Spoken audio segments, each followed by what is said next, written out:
Happy birthday, Ramsey! Happy birthday, Ramsey! Hey, it's my first time vlog and the girls will be going out to where? Saan tayo pupunta? Gucci Osteria! In Beverly Hills! Fancy. Yeah, so sama kayo sa amin and makikita nyo kung gaano kagulo kagulo ang girls tribe namin. Okay, guys? See ya! We're going to pick up our friends. Not pick up. Magkikita kami sa isang place and then we'll go there all together kasi yung parking sa Beverly Hills. Yeah! See ya! Bye!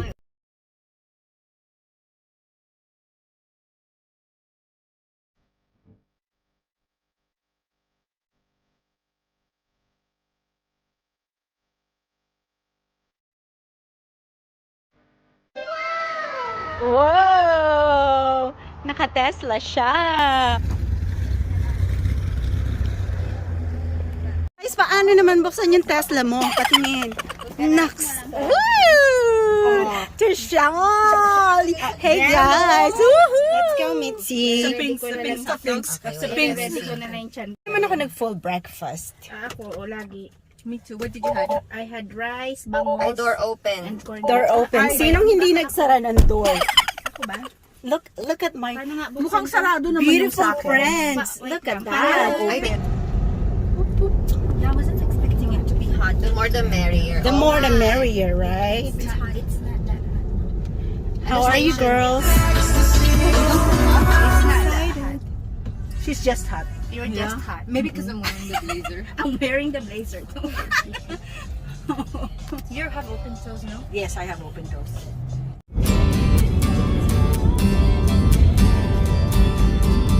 Welcome to Beverly Hills. Beverly Hills is known to many Hollywood stars. Celebrities like Simon Cowell, Taylor Swift, Jessica Alba, Katy Perry, Jennifer Lawrence, and more.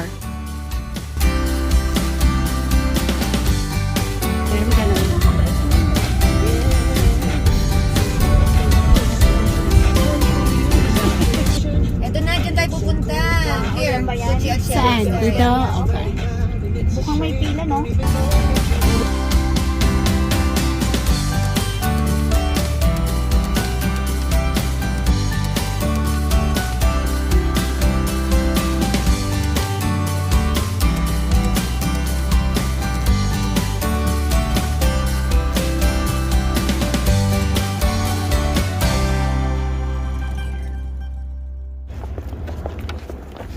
Then ride on Rodeo.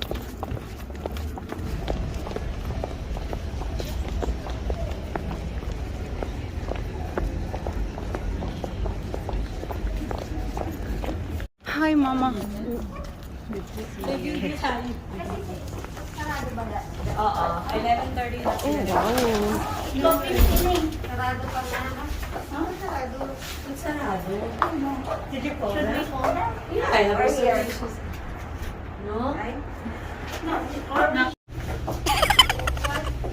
I got it for you, don't worry. Thank you, guys. This door's gonna open behind you. Enjoy. Alright, thank you. O baka mahulog ka sa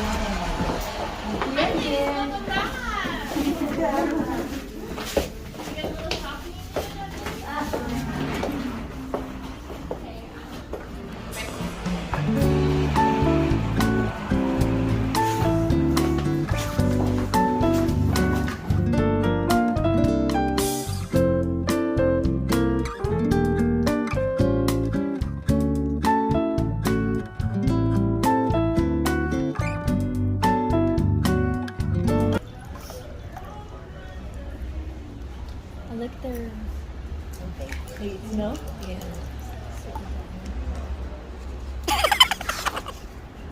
Gusto na mga...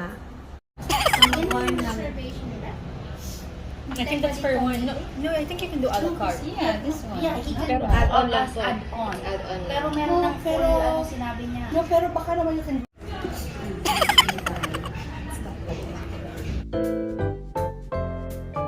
Hello, welcoming by our chef Mattia and Miss Bush from the earth. Rice tart. We have pepita seed on the bottom. Artichokes from Jerusalem. It tastes weird. But it melts in your mouth, right? I put the whole thing in my mouth. No, I didn't like it too. Meron sa net video sa mga nasak sa presyo. Attention here. So we wanted to pay tribute to This that one. dish. Yeah. So you have the buckwheat chips with the crazy curves. shapes. Yeah. Pickled white asparagus is laid in between the chips. It's all resting on top of imported Italian burrata from Puglia. It's finished with a dusting of seaweed powder and a slight foam attachment thrown in there for extra flavor. Enjoy. Thank you.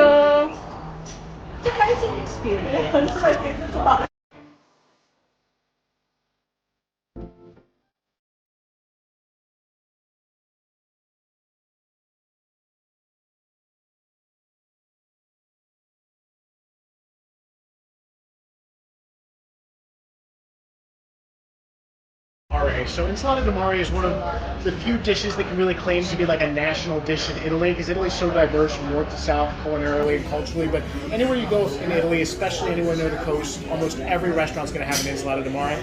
And it's a really cool concept because it's always just whatever's local and fresh and prepared in the local method. So Chef Mattia wanted to bring that kind of tradition here. So it's all fresh, local California seafood.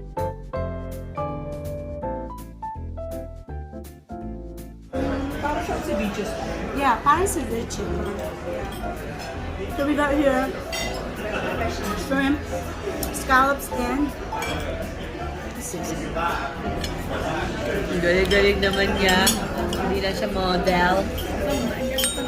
Dish that looks like a margarita pizza, but also to make it taste like a pizza. yeah. So you start with the cherry tomato sauce, basil cream, house-made stracciatella cheese, which is the inside of a burrata, oven roasted tomatoes, and then the special ingredient.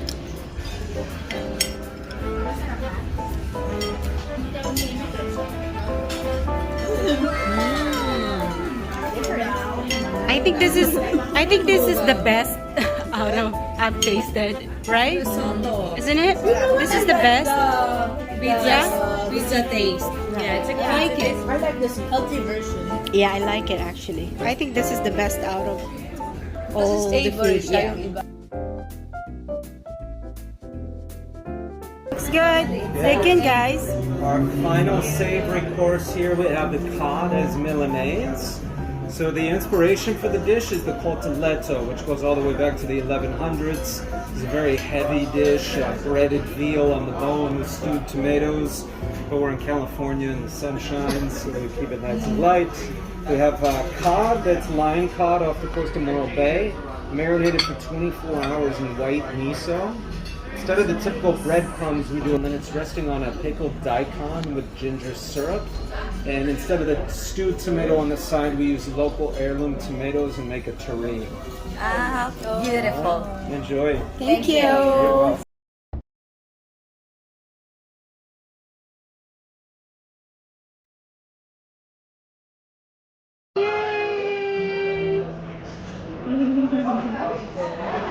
The desserts, so we can do a tour and try all the different desserts. So this one's ours. You have a rum jelly with puffed wild rice, chocolate hazelnut ice cream, two different kinds of chocolate chips, chocolate mousse, and it's topped with chocolate lime. Thank you. Hey, where's Mitzi? Okay, we can just.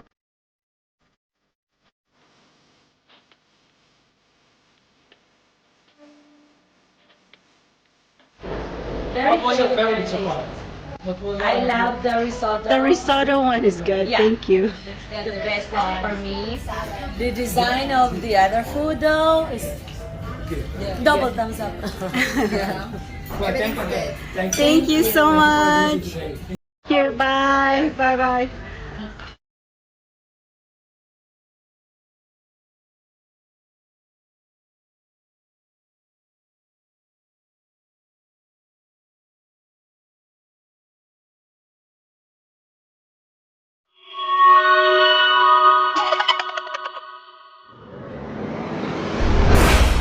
Dun, dun, dun, dun. So yun guys, $1,463. That's 73,000 pesos. Tapos yung tip namin, tingnan nyo, 11,000 pesos tip lang. Diba? That's so funny. But you know what? We had fun and we enjoyed it, and it was a great experience. So it's really worth our money. So thank you for watching. See you next time.